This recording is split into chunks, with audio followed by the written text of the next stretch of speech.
ามแลตะเวนแดงลับดงตึกสูง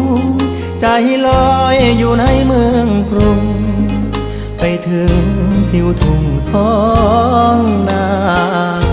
คือทอดแม่พ่อสำบายบ่น้อยามลูกจากมาฝาเฮือนแอมตองมุงยาหลับตายังจำฝังใจมาอยู่เมืองไกลบ่อุ่นใจคืออยู่บ้านเฮาหาปลาหน้าหวานเกี่ยวข้าวของขึ้นเหล่าลาบขมต้มไก่หนาวหมอกจางจางไอดินกลิ่นฟางยังค้างในใจหอมเอ่ยหอมกลิ่นเข้ามาน้ำตาสิไหลยามคือทอดบ้าน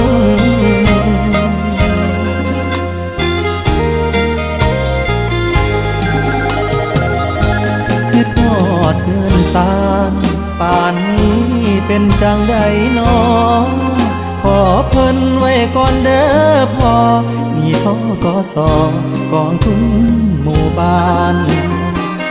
ยังหาบ่ได้